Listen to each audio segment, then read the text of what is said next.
Phenomenal striker, well-rounded, black belt in jiu-jitsu. Yeah, this kid was one of the top prospects in the state a couple years ago. Oh! Out completely cold. Cross Hughes is back in a big way. How about a knee this time? I'm saying it might have been the best amateur performance I've ever seen, period, right? This guy is just a wrecking ball. Oh my goodness.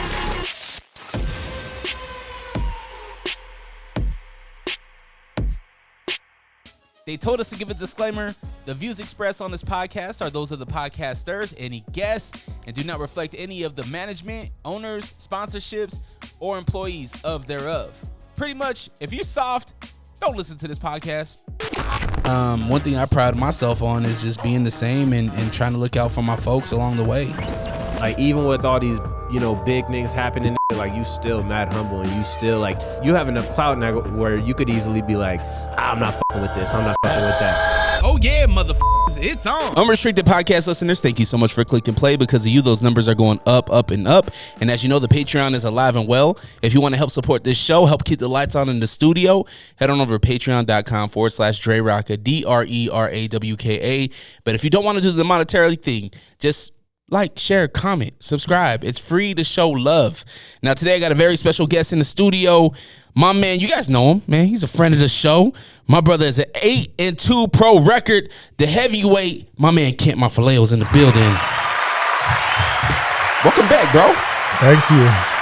It's a pleasure being back here talking with you, man. Yeah, of course, man. I'm excited, man. I'm excited to hear you're back. We're about to get back into training camp. Maybe you're already in camp. I'm hearing about these rumblings about May might be fighting again. I'm excited to hear your thoughts on what's going on in the Utah heavyweight division. I'm excited to hear about life. I'm here to hear about where you've been at for the last year. You came in here with some black coffee, so I know you're ready to talk. Be a business. Yeah, man. So I guess I want to start with, how have you been? How are you? Well, man, thanks for the intro, and I've been blessed. Like on the other podcast, like I rewatched it and kind of felt like I was not pitying myself, I was being genuine, but at the same time, I didn't want viewers to think that I'm doing bad, like I'm extremely blessed, and I'm grateful for everything I have. So I don't want to portray like, oh, poor me, I was just being real and letting people know, like, I've had it's been tough, but on the flip side, I'm always looking at the cup half full, and I'm extremely blessed, and I'm grateful for everything I have, and I'm happy where I'm at in life. Yeah, you look phenomenal. You look great physically. When I heard that in your interview with Blake, obviously it was very short. I know you got more you wanted to say, so I'm glad that you're able to come here and talk a little bit more. But I didn't really feel like it was a pity thing. I thought you were really honest about shit. And outside of fighting, inside of fighting, just life. In life you got to pivot on things. You know what I mean? I've been there before. When I left radio, I had to pivot. And some people might be like, oh, you're down, you're out. It's like, nah, dog. Like, I just pivoted a little bit. Yeah. And I feel like pivoting only makes you take your next step better, because now you understand a little bit things differently. So kind of like not fighting for a year. Obviously, one, it's a paycheck. You're a pro fighter, so it's a paycheck. You're gaining, since your loss at PFL 2024, I think, against Maxwell. You came back. You beat two people, Roundstone and AJ Perez, and then it just stopped. So I guess I want to start off with, like, what happened at that point? At the stoppage? Yeah. Or I got suspended. Yeah, I got suspended for the marijuana. So for those people that don't know, for viewers that don't know what that means, like, that means like a drug test, and you can't have marijuana, THC in your system? You can have 150 nanograms, or I think that's the measurement. Yeah. And I had like 400. God damn. Jeez. Oh, man. I don't know what nanograms is, but I know what 400 is, and that seems like a lot. It seems like a grain of salt in a swimming pool to me. Really? I mean, that's what John Jones said when he got caught. Utah's John Jones? No. The baddest man, but just like silly stuff? No. Nah, man, it was, man, I gotta find humor in everything, but on the serious side, like, it's irresponsible for me, you know, and the person that I'm at in fighting and, like, for my fans and the age I'm at, like, it was a selfish move on my end, and, you know, I just apologize to everybody. I take accountability that was a rough year to sit back on the sidelines and watch and have people call me out and not be able to answer that. And, yeah, I'm coming back, you know, I'm back at it like a crack addict. And I feel like I got a chip on my shoulder, you know, especially with local guys. Like, oh, yeah, you must have forgot because I got a little suspension that I'm the baddest man around here and nobody wanted to fight me for a reason. So now I got people lined up to fight me. Well, just be there when it's time, you know. Were these people talking when you were active? No, I mean, like Hatch was saying that he wanted to fight. Like, he'll fight anybody, you know. But yeah, and it's I don't know. I'm probably taking it more personally than I should, but it's just like joking or not. Like, don't mention my name in the fight game unless, and especially with like challenging me. Like, and I'm gonna take that serious. You know, I'm passionate about it, and like Gates says, like, I'll die about it. Taking a step back that year, you were at the events. You did see what was going on in the heavyweight division. What is your thoughts on the heavyweight division right now? Is there anybody that has fulfilled that spot where Utah has a heavyweight that's, you know, of the ilk of what you were doing back then, a year ago? Obviously, I'm biased, but I don't think in that last year anybody's come close to what I did in 2024 or 2023. And I was Pro Fighter of the Year, you know, for a reason. And dude, everybody knows what I was doing. Like, I don't have to pat myself on the back, but, you know, my accolades speak for themselves. And, like, I'm not done. I'm barely getting started. And it's like, it's a bad time for you to, like, for anybody that wants to call me out, like, please make it easy for me to find a fight, whether it's local or out of town. Like, anybody wants it, like, I'm ready. Bare Knuckle, MMA, dirty boxing, anything, you know. One thing that you haven't done in your pro career is travel, really. Of course, we had the fight in D.C., but you haven't really got out of Fierce. I mean, I guess there really isn't a reason to when you get the opportunities, but coming out of the suspension, dabbling into more different organizations, like doing the Bare Knuckle, like being interested in with dirty boxing. Do you want to get out of Utah and move a little bit more and shake a little bit more into different promotions? Yeah, I'd love to. I love fighting for Fierce just because it's like my hometown. It's a hometown advantage. I get to sleep in my own bed, you know, like the energy that I get at Fierce and Masonic or Maverick Center, wherever we're at, is not something I'm going to get out of town, you know. So I value that, and anytime I can fight locally, like, I'm going to jump on that. But on the timeline of, like, my career and what I'm trying to do, I just feel like I've kind of maxed out what I can do at Fierce, you know. Like, I was the champ. Vandera, I lost the belt to Vandera. And then, you know, we were thinking about a quick run back, and then he wasn't really wanting it. He had other plans, you know, that kind of fell through. It's not really that fight doesn't really intrigue me right now, you know, like, yeah, you're the Fierce heavyweight champ and nobody even know, you know what I mean? Yeah. Like, nobody cares. Like, keep it a buck. Like, who cares? Mm-hmm. You know, when I was champ, like, it was, you know what I mean? It was a lot different feeling, a lot different energy. That doesn't, you're not interested in that fight? I mean, I'm interested in it because I know I'm the champ and that's my strap. And, like, I'm effed up, dude. He got me in the guillotine, and I panicked because I got comfortable defending it the first few times he got it on me, and I felt his strength, and I was like, he ain't got it. I was resting most of the time. But then when he pulled me down and got me in his guard, I was like, it cinched up a lot tighter, and I just panic tapped, you know? Yeah. But he can't do that again. Like, That you know what I mean? Like, yeah. that was you got that one, hats off, clap off to you, but he knows in his heart, and I know you can't do that again. Well, if you both know, let's run it back. That's what I mean. Like, he don't. The talks when we have wanted to, it's like he's got a reason why, which I get it. He's trying to go back to the UFC, but he's not going to get there because he's boring. Yeah, and I think, from your guys' fight, I believe he went on a 4-fight win streak. And then he got knocked out his last fight or TKO'd at light heavyweight. Yep, he fought twice, lost his only 2-fight losing streak right now. You're at a suspension coming off of a 2-fight win streak. The Fierce Fighting Championship heavyweight title hasn't been defended. I think what better time than now? Like, I want to see. No, he defended it in Idaho.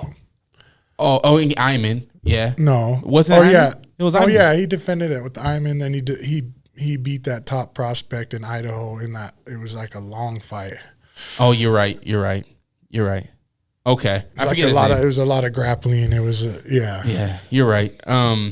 But I guess my point is that we gotta. In my opinion, I feel like in any fight organization, that heavyweight spot is kind of like the big dog spot, and I would love to see an active heavyweight with that title.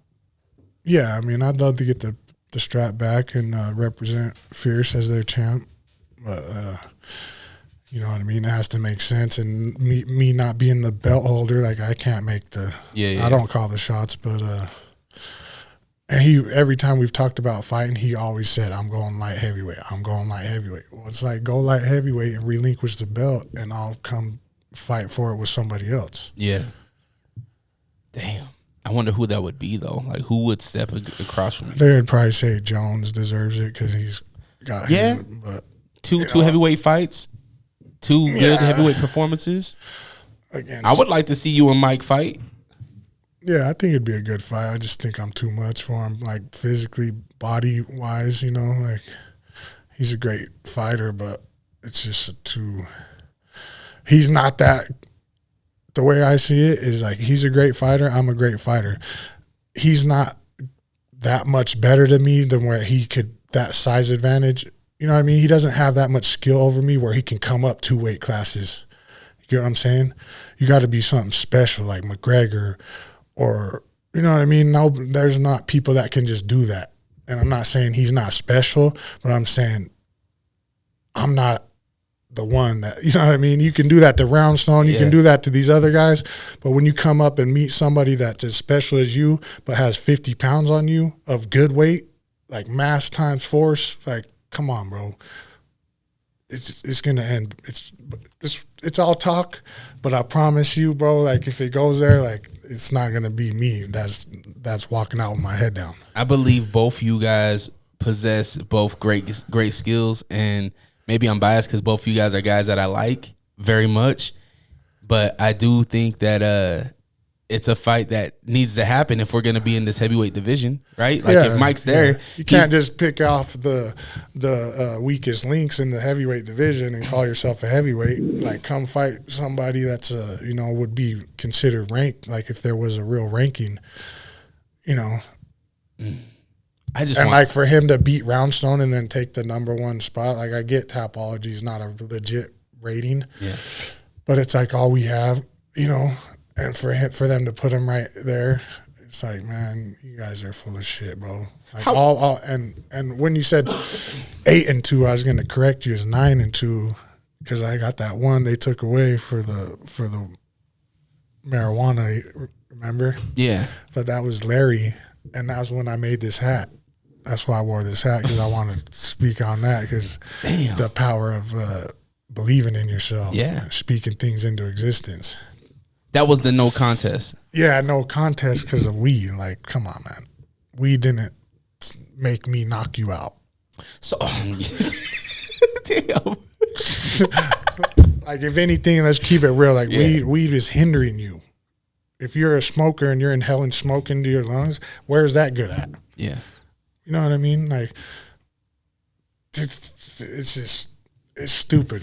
Can we touch on that that rule? Is that a Utah State athletic commission rule, or why is this a thing where athletes can't have THC or marijuana in their system, or at least 400. What'd you say? 400 kilograms, or I don't know. I don't know. So, because I feel like in this community, I feel like a lot of people either do edibles, some type of recovery, or something to just make them feel good. I mean, you got Kush Cubes and these other people sponsoring the fights. Yeah. You know what I mean? I don't know. It just doesn't make sense. It doesn't make sense, too, and to the point where NFL used to test for it and call it PED. They no longer do it. So, they took it off the table. As far as I'm hearing, like, UFC doesn't test for it. As far as Vegas doesn't, California doesn't, but like maybe certain states do. Yeah. But the UFC doesn't like test for it anymore. They don't consider it. And they used to be at 150, they went up to 300, and then they removed it completely. So why is Utah so far behind? Like, why don't we jump it up to 300 or take it all the way off the table? Like, it's proven that it's medicinal. Mm-hmm. It's proven if the NFL, which is the biggest sports promotion in the world, is saying that it's not PED, why wouldn't we follow suit? If UFC is saying we're not, you know what I mean? Aren't we trying to emulate what UFC is doing as far as fierce, as mm-hmm. far as like a MMA community? If they're the top and the upper echelon, isn't that something we're trying to be like? Mm-hmm. So why wouldn't we follow the same set of rules that they do? When they change 12 to 6 and those rules, we change them at the same time. So mm-hmm. why are we Little House on the Prairie over here still saying, the devil's lettuce? Yeah. Like, you know what I mean? Like, no, man, it's medicine. Like, it's proven. That's why you can have a card. You can have a medical card. Yeah, it doesn't make sense. And maybe this is I need to educate myself, and maybe I need to be in these rooms. Or, on the, I guess, Capitol Hill, do we need to get the governor or something to come to some fights and get ingrained in the culture of combat sports to understand why this law needs to change? Like, is that something that needs to happen? Because it just feels like there's not an understanding, one, of the medicinal use of cannabis, and two, what it actually does to an athlete. Because I feel like if there was an understanding on Capitol Hill and within the athletic commission, which I'm assuming it has to do with what's going on the Hill, I feel like if there is an understanding, maybe that law changes, or maybe it's changed in a way where it doesn't affect so many athletes. Because you're taking a year away from an athlete where it's crucial time.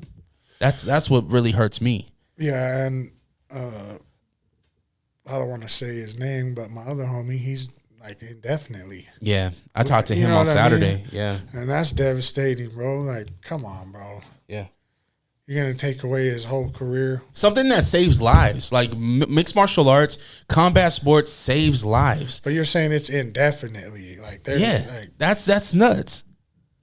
We're not talking about like, I mean, I don't even know the names of them, but like,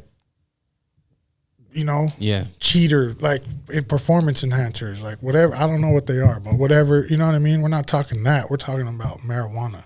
That's why I always bring up Little House on the Prairie. Because I'm like, all these other states, our neighboring states, they already understand and know all about this. So why is Utah playing this ignorant shit? Like, like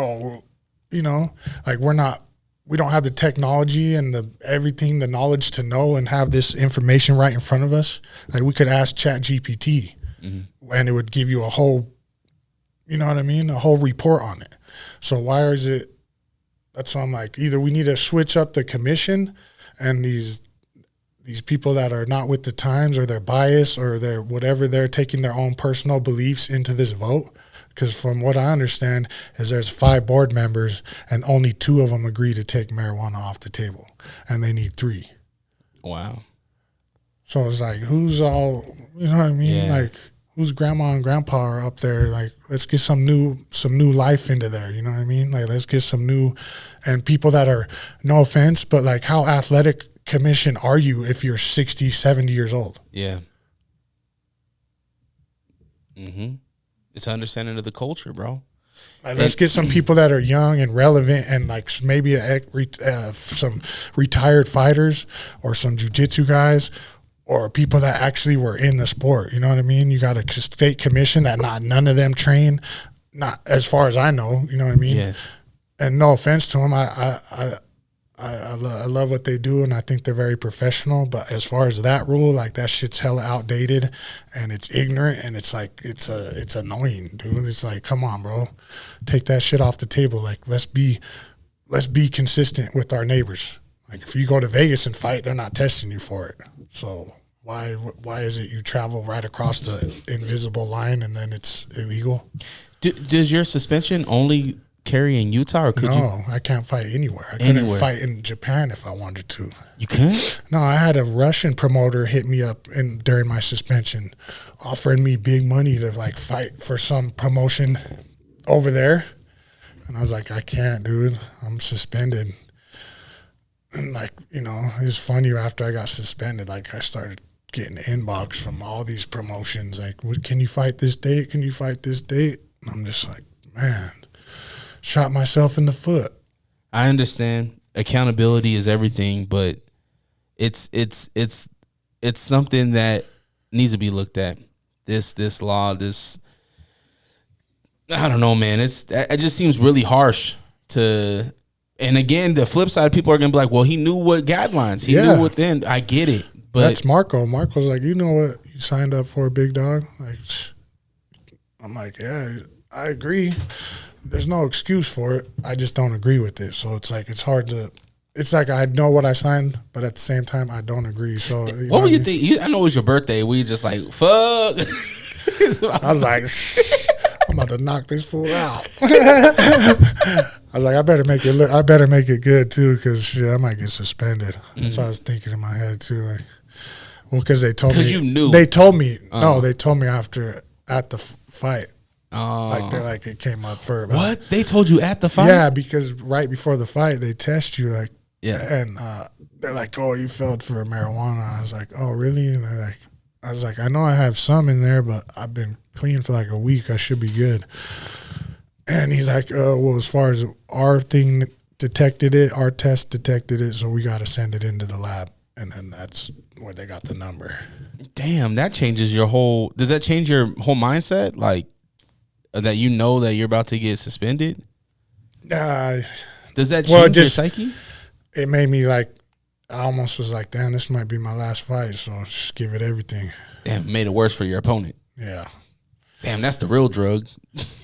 And Tyler let him off easy, bro. Tyler stopped it because, no offense, I love Tyler. I think he's a great ref, but I just think he knows me. He's seen me fight so many times and split so many skulls that he's like, I see what, you know what I mean? I can play the tape a little, 10 more seconds, this dude's leaving in a stretcher, or I stop it right now.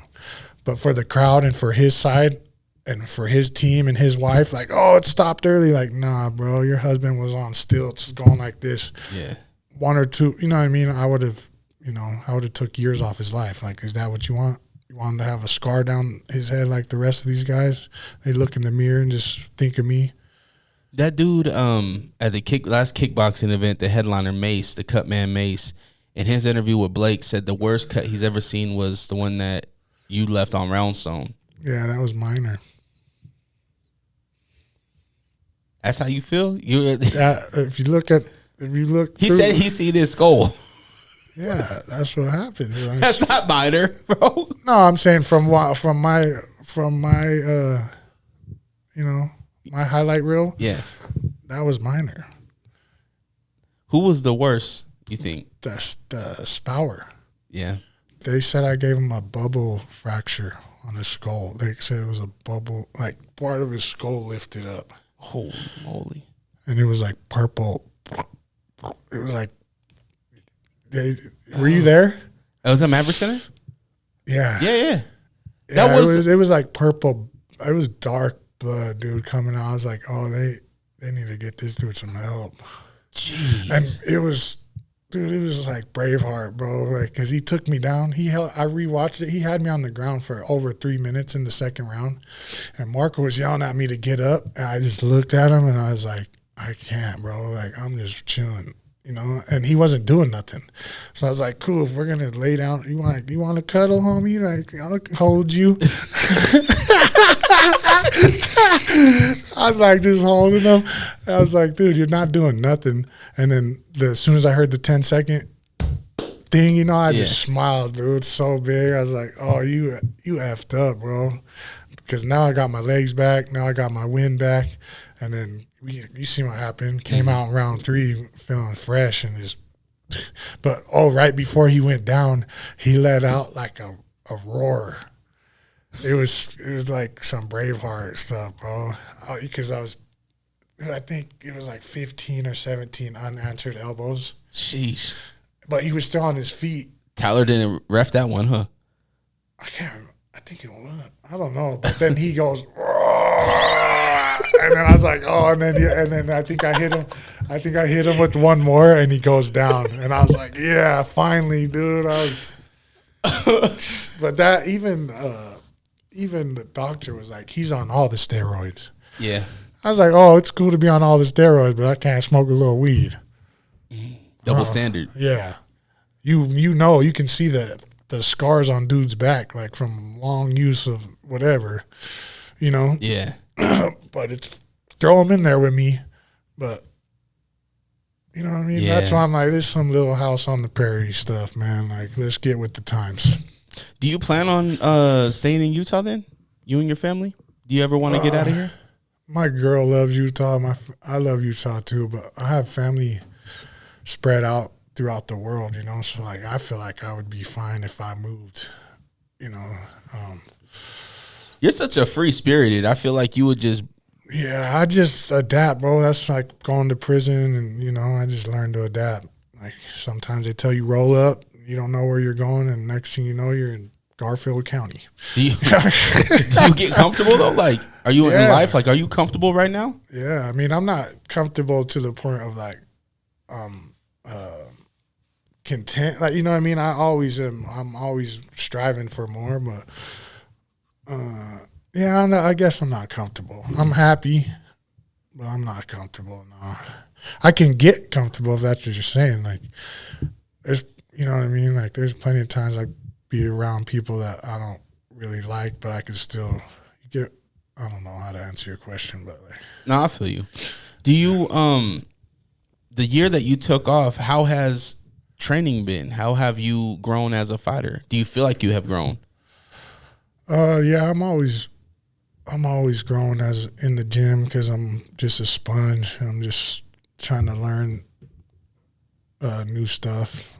Marco said that's one of the great things about me is I could still learn, you know. It's like you could teach an old dog new tricks. People say you can't, but if, you know what I mean, if the dog's willing to, anybody can learn, anybody could start. It's like, yeah, it's mostly in your mind. It's like 85% mental, 15% physical. So you feel like you are growing over this last year? Oh yeah, especially in my mind and the way I think and the way I see fights and just watching from the sidelines versus being in there, like dissecting it, like Jones and Lopez. Like, I was like, oh yeah, Jones is struggling with how big Lopez is, and I was like, if I could just visualize what I would do and how slow Lopez is, like, dude, I literally was sad when I seen him throw his first moves, the way he moved. I was like, oh no, I'm sending homeboy back to the geriatric center, bro. You move slow like that, bro, I'm picking your pockets. You ain't even gonna know. I'm like, hey. Next thing you know, I got your watch and your wallet. Like, Yeah. Like, nah, he's too slow. And the way I seen Mike, like, being patient, and I was like, nah, I'll finish Lopez in one, and I feel like I'd finish Jones in one too. Isn't that crazy that since you've been gone, the heavyweight is Mike Jones? Yeah. What does that say about Utah heavyweights right now? Just not just Utah, just everywhere. The heavyweight division in the United States struggling? Yeah, bro. It always has been thin because all the big guys go do something better with themselves. They go to the NFL and get paid millions to be big and athletic. Or they go to NBA or, you know, they don't go get punched in the mouth for peanuts. You got to be somewhat mental in the head to like this stuff, you know? Are you sick of podcasts that just interview people with the same questions and gossiping nonsense? Are you tired of hearing about what's wrong with the world? Can you locate your nearest orphanage? Who cooked the Last Supper? R.I.P. Mr. Potato Head. Seppuku Harakiri. Where is Mavis Beacon? This is Hos. And this is host Beefy. Listen to the Beans and Rice podcast. Exclusively in Braille and all streaming platforms. Patent pending. No pukesters helping me to the left, and no pukesters helping me to the right. Didn't need them then, don't need them now. You are the ex-champion only. Now this is the way, Tony and David, that you do the figure 4 leg lock. You love wrestling. Do you believe that Stone Cold Steve Austin is the greatest entertainer of all time? Or maybe that Shawn Michaels is the sexiest man alive. Or did you have a thing for Sonny from the years of 1994 to 1996 like I did? Did you know Yokozuna isn't even Japanese? If you could count the number of dimples on Rikishi's ass, this podcast is for you. Follow us, the Figure 4 Podcast on Instagram, at Figure4 Podcast. And check us out on YouTube. Do it. Tell your punk ass friends about us. Yeah. I agree. Y'all are insane. Y'all are crazy. But I'm a fan, man. I love it. I love to see what you guys do. I love to see the journey. I love the stories of what's going on, right? And maybe it's because it's a little behind the scenes, back talk, fighting stuff. I know what fighters let me in on, right? And I see personal stories, I see personal growth, and that's the journey that I personally love to see. Like even yours, it's like you've been gone for a year, you've seen the sport that you love move while you haven't been able to move with it, right? And it's like, all right, what version of Kent are we going to see? Are we going to see nothing but violence that we're used to? Are we going to see somebody that look, when we were first introduced to the pro fighter of Kent Mafileo, it wasn't as patient as what we have seen these last two fights. You have grown a ton. I shouldn't even say those last two fights, but like recent years of Kent Mafileo. You have been very patient. You've been calculated, but you still bring that violence. And I'm excited to see what 2026 Kent Mafileo looks like, whether if it's in a cage or in a ring. I'm really excited. Me too, brother. I'm excited to perform, and I do it. That's what I do it for, man. I love seeing your kids at the fight. It motivates me knowing he's watching me. I'm like, oh, I got to put on for my dude, you know? Like, these little kids, they looking up to me, and I got to show them, like, you know, what you're capable of. And that kind of goes back to my hat. Like, I made this hat to fight. The day I fought Larry, I went to the mall with my boy Nick James and my lady to a fashion place. And I went to in Lids, and I bought this hat because I knew I wanted to wear, I think it was like a similar outfit. It might have been the same one, shit. But I knew I wanted to look good, you know, for my big title fight. And I knew I was going to win. So when I got my hat, they said, you want anything embroidered on it? And I said, yeah, I want heavyweight champ on the side and the date. And this is before I was the champ. And I told and I think Nick and my lady were like by the food court, or I can't remember, but, and then I came back. You know how they give you the little bag, it's like a lids, just a bag. I came back, I pulled out that, I showed my boy Nick, I was like, check it out, homie. And he's like, oh, shit, I was like speaking that shit into existence. Like, that belt's mine, dude, promise you. And then he's like, you gonna wear it in? And I was like, no.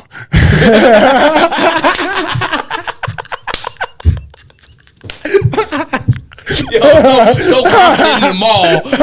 Why did you want to wear it in? Because I was like, nah, that look bad, bro. Look bad or look bad just like in the sense of like you like being so confident? No, it was like, it look bad if I lose. Yeah. Like, I'm confident right here with my boy. Because if I lose, I'm like, well, shit, boy, I thought I was. I thought I had it. Yo, man, if you would have lost that, and you didn't perform the way you did, and you came with that hat, if I'm him, I'm taking that hat. Yeah, I'm right. It's my hat now. But as soon as I got that quick win, knocked him, boom, and that was funny because that was the thing we were training the whole time, like the whole time in the back warming up. It was like perfect. Even my little brother, he was like, because at that time I was still at the pit, so I had Ramsey and Marco. But it's like Marco was always doing all the work, like wrapping my hands and like making sure I was good, you know. Like Ramsey would just come through and like hype you up and like, let's go, you know. Yeah. But like Marco was the one like fine tune, you know what I mean? The combos were all Marco's combos, like that was him. And after the fight, Taylor's like, Marco warmed you up, huh? I was like, yeah. He's like, I could tell. He's like, this the way you came out, and boom. He's like, I could tell Marco warmed you up. I was like, yep, that's that classic fight team, bro. That's that. We knew he was just gonna throw that lazy jab, and I was just timing that overhand. And the first one, I think I threw it, and like I knew I wasn't gonna hit, so I like pulled it back, you know. And it was kind of televised because I was still excited and just like, you know. But then the second one, I like tuned it in, and he went to throw it, and wow, it was like hitting a home run, bro. It was just like, I was like, What is that feeling like when you knock somebody out, or when you get that person and they look at you like, oh shit, I'm in a different stratosphere right now? It's like pure joy for me.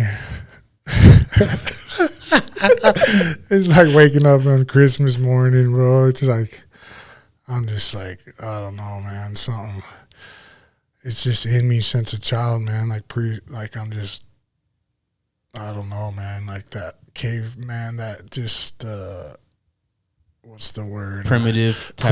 Yeah. It's in me, and I feel like my ancestors are in me, you know, and I can visualize and like picture how they fought, and like with spears and clubs and like, you know what I mean. To me, that's not that long ago. Like that's a couple, you know, generation. You know what I mean? Like my grandfather's grandfather was in there. You know what I mean? Yeah. Like even my dad. Rest in peace, you know, he's killed animals out the sea with spears. He speared sharks, he speared eels, like he speared fish, like he's you know what I mean, that grew up where it was still like grass type, you know what I mean? Yeah. Like, was your dad the one that brought the family to the States, or at what point? Yeah, my dad ventured off on his own. He was like, out of 10 siblings, he was like one of the only ones to make it to the U.S. I think one of his sisters made it to Hawaii, and like brothers in Australia, and then one in New Zealand, but like they didn't. He was the only one to come to America. I just got my dad. Tell Me Your Story book. You ever seen those? Yeah. You should get one for your daughter. Like write one out for your daughter. Yeah. I'm gonna start one for my kids. I'm gonna start writing down, like, because it goes through your earliest memories to like where you are currently, your thoughts. And I just think it's a really good thing because we live life, right? We live life, and you're 39 years of life, and you're going to be like, holy, in a split second, you're going to forget something that's happened in your life that you might want your children to know growing up, but they are going to be interested in, right? Even with your pops, I'm sure there's questions that you never got answers to from your pops that if he would have had this book, it would be, you know, something that at least you can talk about. Yeah.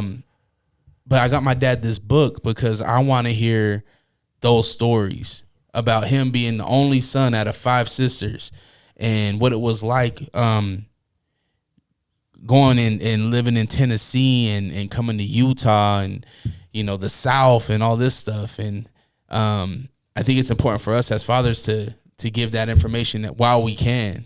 Yeah. Especially you get punched in the head. Yeah, you never know. I better start logging it. No, that's important though, to pass down the memories. And with the technology we have now, it's like you can record your dad. You can sit down with your dad and be like, Dad, tell me about what it was like, and just have like, you don't have to label them, but it'd be like chapter 1, chapter 2, and just take, that's something I wish me and my brothers would have got the chance to do with my dad. Like we'd sit down and have conversation with him and like pick his brain, and he would only allow it for a little bit. You know what I mean? He's like it was. He was a different generation too, where they don't open up, especially about their feelings. Yeah, and his mom passed away when he was 14, and he was one of the older siblings, so he helped raise his siblings. And then he ventured off, and I'd be like, "What made you leave the island?" Like I think that's where I get it from. I just like I'm cool with wherever I'm at. I know I'm gonna be good wherever I land. I'm good. I'm gonna set up shop. So when you ask me, like, if I move, like, in my mind, like, Utah's home, but I can make anywhere home. Yeah. I think that's a good trait. To be able to adapt to your surroundings. One, it gets you in different rooms, but two, it also, like, it just opens your mind to different things. To be able to venture and be cool wherever. I think it's an important thing. Your daughter, she's 1 now, right? She'll be 2 in June. That's crazy. She's almost at the age where she's going to understand what dad does. I say probably around 3, she's going to be, maybe she even crop her hands right now, but for sure around 3, she's going to be like, oh, I know what dad's doing now. How does that make you feel? Because you fought in front of her, but now she's starting to get to the age where she's going to understand what dad does. What does that make you feel? Just proud, man. Proud to be able to show her what hard work and determination can produce, and show her that don't restrict, like I started late in the game. I didn't get out of prison until I was 27. I didn't start fighting until I was probably 28. I'm 38 now, almost 39. And I still have the fire inside me. Like I'm still a big kid at heart. I have the responsibilities of a man, but like I had the heart of a kid, and I still stay lighthearted, and I don't know where I was going with that, but you're just what you're leaving your daughter.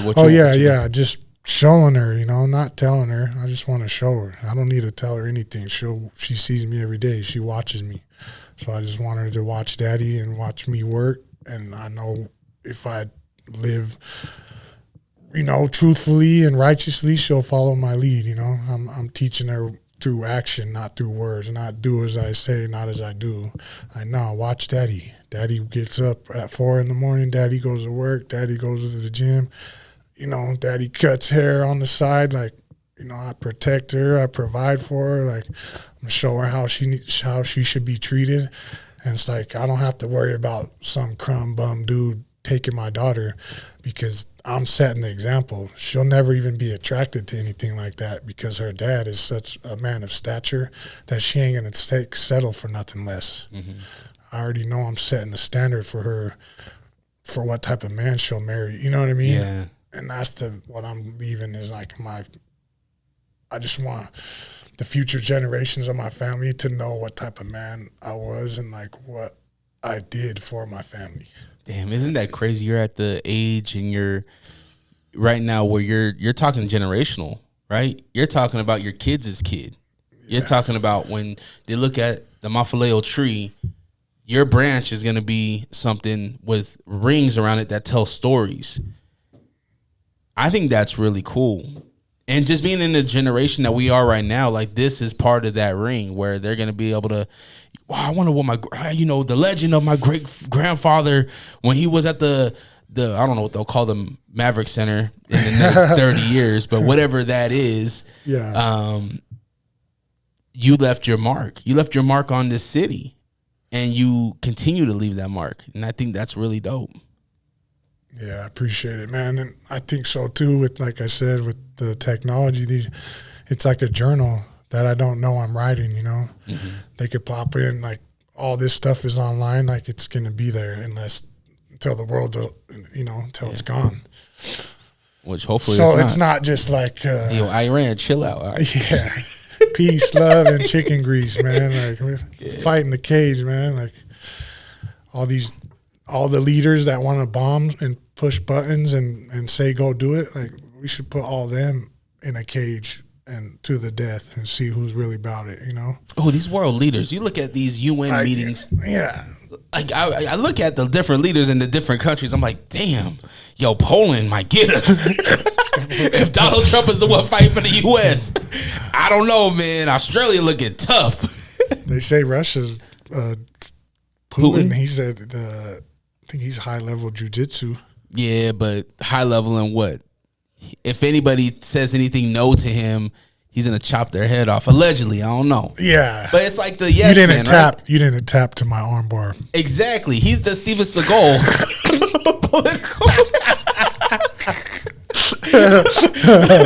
That's why we need Kent Mafileo for president. No, I gotta stay out the way, man. It is kind of like on Netflix. There's this athletic competition. Have you seen it? It's called they just went to Asia. Is it the Australia or is it with the Whitaker? Yes, where he represented Australia. Was Australia or New Zealand? He's Australian, right? It's Australia. Same. I mean, I'll let you say it. That's your Polynesian people. But they had that Thailand. I think Japan was over there. Yeah, I didn't watch it, but I know what you're talking about. It's a solid show. Yeah, it's solid. I'd love to get on some stuff like that, dude. Like after after I'm done fighting. Like, well, I seen your comment when you seen Zach hit the DCW pro wrestling. You're like, that looks fun. Yeah, they don't want me in there. Don't hit hard. I'll backhand them. That'd be fun. Chops are real, man. Look at your chops. Booker T. Oh. Did you get it? The spinning Rooney? Rock bottom. I got all the tricks. I used to practice them on my little brother all the time. Man, I feel bad for that guy. Stone Cold Stunner. Yeah, we need to get you wrestling, man. When it's all said and done, get you in the square circle, man. Get you in the wrestling. Get some stories.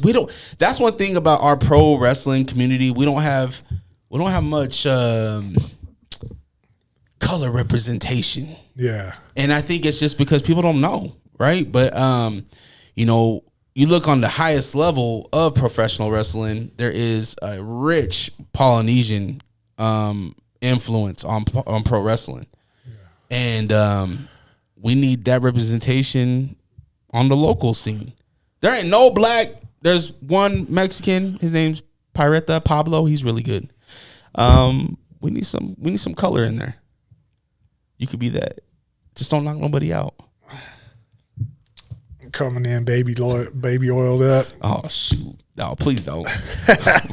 Here comes fried chicken. Damn, man. All right, so we're back. Do we have anything you want to announce for May? I don't. It's not official. Okay, but we're having talks with them. Everything's looking good for Bare Knuckle at Maverick Center May 15th. You've had friends. You've had Ben. You had Zach. You've had different guys here. Even Mike Jones. Fight Dom. Yep. Dom. That's why I'm like, dang, he needs to get in there. Yeah, exactly. What are your thoughts on? Obviously, you're doing Bare Knuckle. You want to do it, but what is your thoughts on the organization, and what's your thoughts on Utah being involved in Bare Knuckle? I love it, man. I love that Conor McGregor's part of it, and Platinum Mike Perry. I think I like the fact that people can tune in for free, because anytime I've seen Bare Knuckle, it hasn't been pay-per-view, has it? I always see the first 3 are on YouTube free, and then I think you have to pay for the main card. Oh, okay. Maybe you're just pirating. Maybe I've seen the highlights or something, You just snitched on yourself. Yeah. Oh, you're pirating. BKFC's like, damn.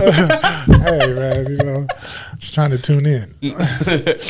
But, yeah, hopefully I can get in there. And for most of the Utah guys, other than Cavender, I've seen they just let you fight here locally. I'm trying to branch out. I'm trying to be the one where they take me on the road or they fly me out to the next venue or Oh, well, if you do, don't worry, you're good.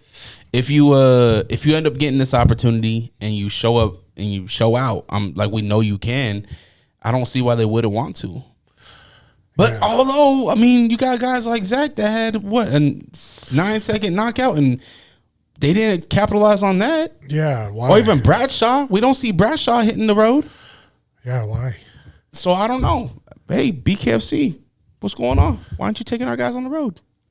It could be a money thing too.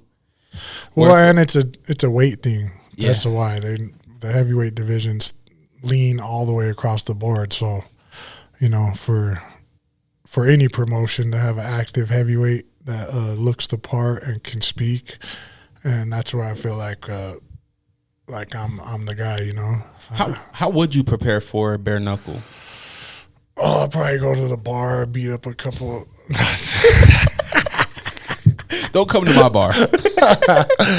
Oh, I'll be there. You guys still got ping pong? Yeah, we do. Dude, I was hurting feelings over there. Oh, yeah? Yeah, bro. They're like, can we get next? I'm like, yeah, play it. You beat me, you get next. And then I was just whooping everybody, bro. And finally, I just put the paddle down. I was like, you guys could play. You really good at ping pong? Yeah, bro. In Gunnison, in the section, they have, every section has a ping pong table. Like, I'm in there all day, bro. What do you think I'm doing? You know what I just noticed? I'm taking biscuits and gravy. I'm taking honey buns. All the oodles and noodles? Yeah, we're betting that. Dude, I'm taking lobes. I'm taking everything. Cheeseburger. You want to put your cheeseburger up? I'm playing like my life depends on it. I feel like you're playing bums, though. Like, you ain't playing nobody of talent. Well, out here, nobody be messing with me. Except like my brothers, because we play, you know. But like, and like my boys that I was in the joint with, yeah, we could play, bro. Like it's, I'm not no Bruce Lee with nunchucks, but like, I'm not no casual. You know that was fake, right? I was like, damn, if that's real, dude, like there's no way. Yeah, you know what I noticed, Kent?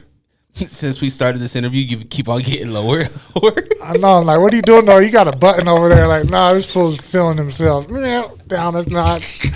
Now I got to get new chairs.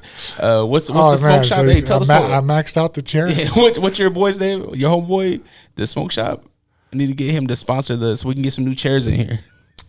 Oh, Ryan and Tad. Yeah, Tad. Right. Tad's the man at the Elite now. But Tad, yeah. Elite. We need some Elite smoking vape chairs. Come on now, we can get to sponsor some chairs over here. Yeah, some heavyweight chairs. These are some.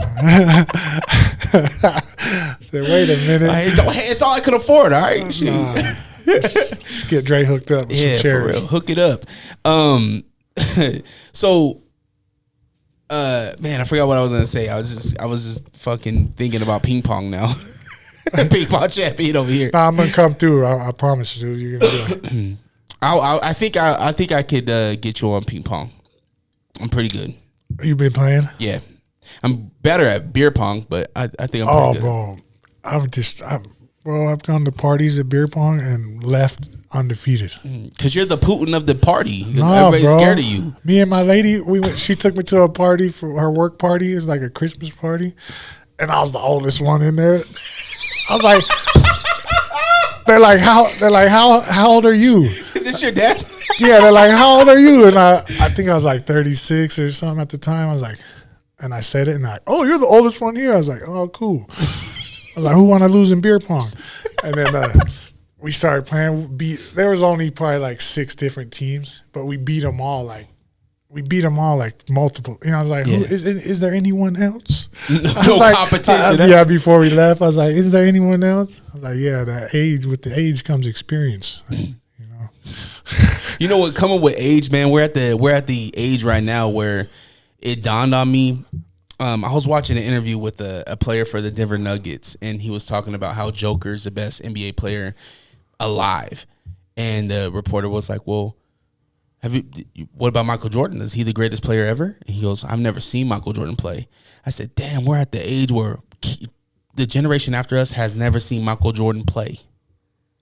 We're about to hit a generation who has never seen Kobe play. I know, bro. You talk about The Rock. There's kids out there that's never even seen The Rock wrestle. Yeah, bro. I've been having to put my lady on movies. I'm like, you never seen Casino? Damn. And Casino's not the best. Yeah, it's old, but it's like, I like those old gangster movies, you know. You a Godfather guy? No, it's too long. I don't like Godfather, but Scarface, all right. What's that one where A Bronx Tale? A Bronx Tale, like classic. I like that one. The door test. Mm-hmm. She don't unlock the door, she ain't the one. Yep. you gave her the door test? Yeah. Are you guys done? You done having kids? Oh no, I'm barely getting started. So is she pregnant now? Maybe, I don't know. Oh, but you're trying. I mean, I'm not trying. Baby girl's gonna be 2 here. She gonna need a no, we definitely want more kids. My girl wants twins. I'm like, nah, I don't know. I love the thought of twins, but just the thought of like the actual work that goes into twins, and it's not like you're just like, yeah, let me get a set of twins, you know. Yeah. But I think the first 6 years is probably gonna be tough with twins. But after that, it's like, man, they got their own bodyguard right there. Both of them, they're attached like that. Let them go, you know, like they'll be fine. But yeah, the thought of it's really cool, I think. And I have twins like in my family, not like my immediate family, but you know. So, and she does too, I guess. So I don't know. Damn, that is a lot of work though. I'm just thinking about those nights where if one baby starts crying, the other one's gonna start crying. Now we got 2 crying babies, got 2 diapers to change. She's gonna have 3 because I'm gonna start crying. Hey, your diaper too? Because you're gonna be 47. Shit, I'm gonna be a fly ass 47, boy. What does 47 look like for Kent? Are you are you gonna enter a fedora phase? I'm gonna enter the PED phase. I'll be done with fighting. I'll be jacked up on steroids. Not jacked up, but be like Joe Rogan. I like that dude's jacked. He's jacked, yeah. not that crazy, but peptides and all the anti-youth. Not like Botox or plastic surgery, but like fitness-wise, you know. I think I'll be. I'm always gonna train, but I think I'll get more into different types of workouts, maybe. Yeah. I did love that on the interview with Blake. You mentioned that when you're done, you do want to coach. You do want to help the next generation. A lot of prospects up there at Rise. I mean, there's so many. Yeah, I'm glad you brought that up too, because when Blake asked me, just like when you ask me, sometimes I just get on the, not necessarily on the spot because I'm like chilling, but just your brain, like when. Like you'll be like, who do you like at Rise? And I'm like, Marco.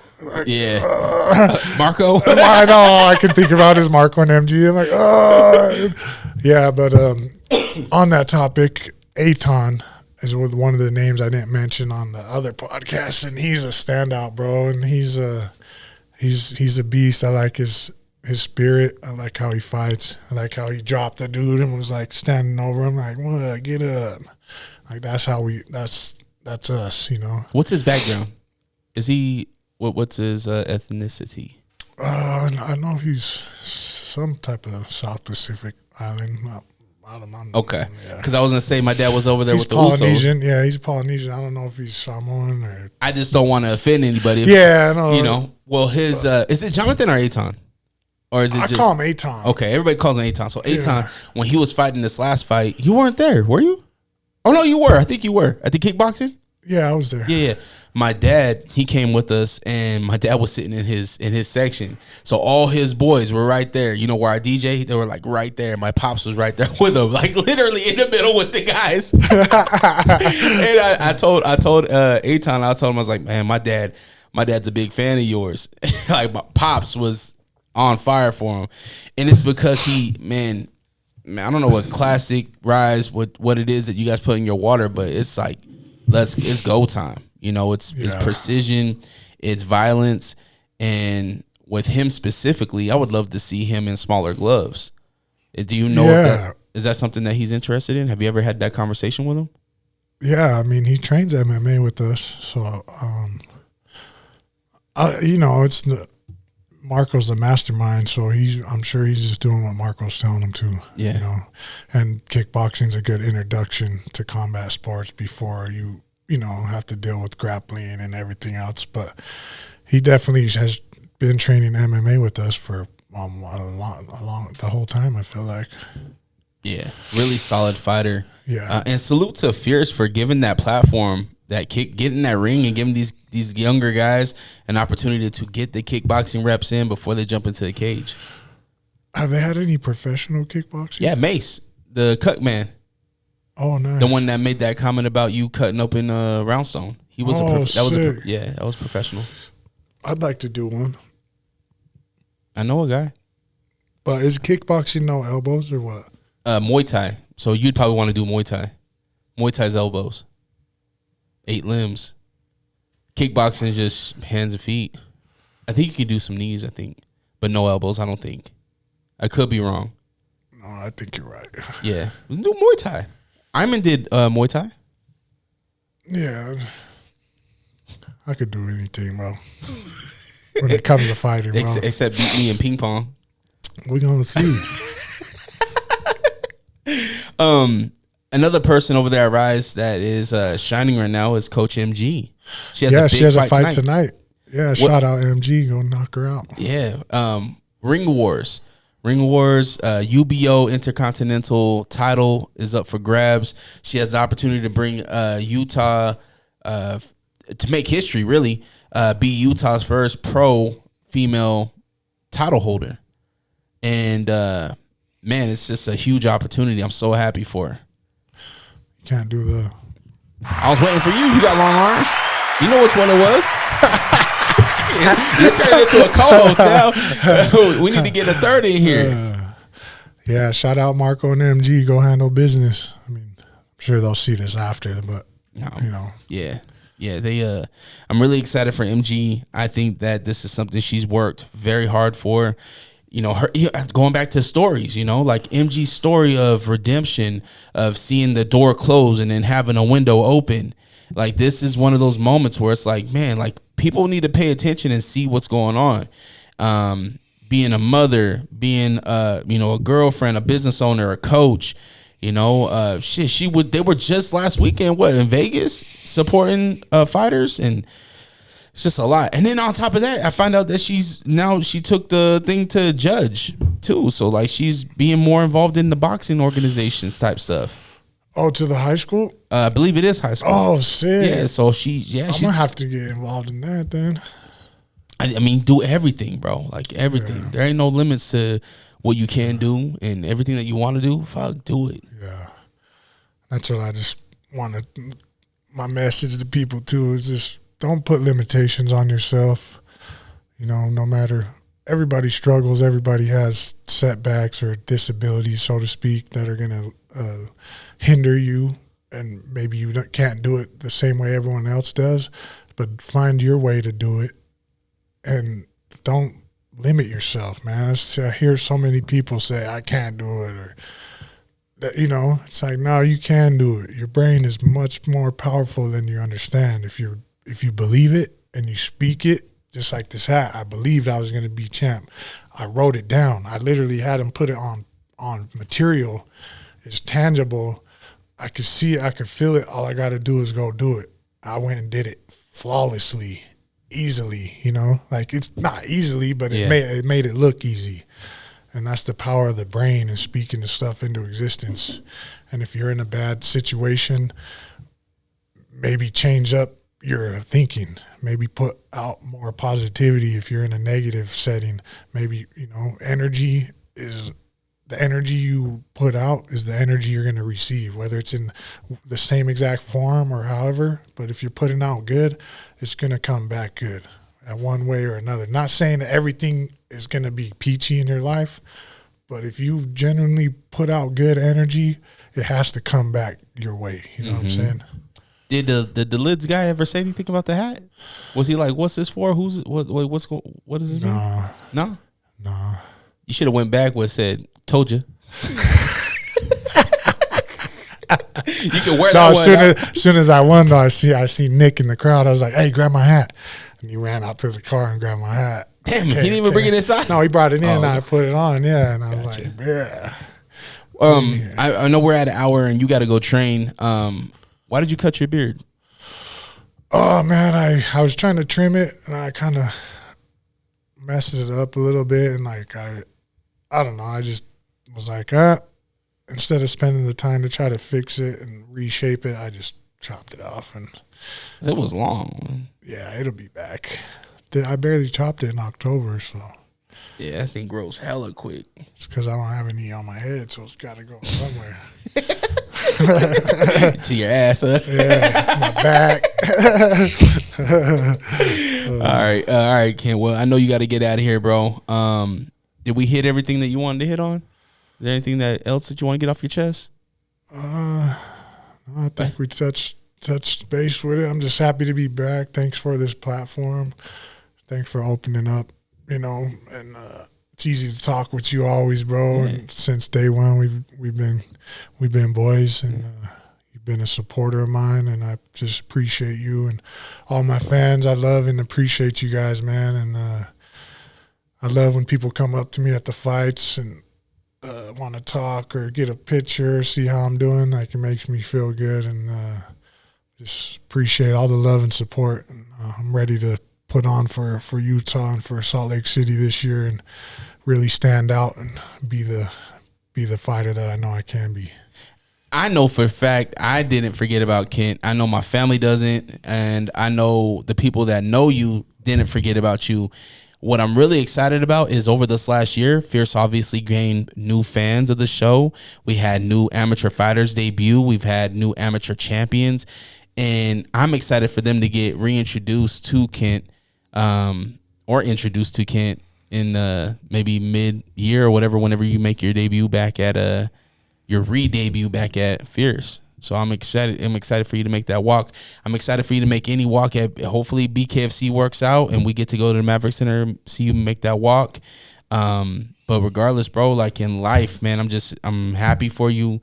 And it's an open door policy. Anytime you want to do it, we had this conversation 2 days ago. And you're like, yo, weekends, let's do it. Saturday morning, let's get it done. Yeah. So maybe next time, let's interview MG when she comes back with that title. How about that? Yeah. Let's get MG in here. Me and you interview MG. Bring Marco in. Have a good time. Yes, sir. All right. What's the socials? Where can people follow you?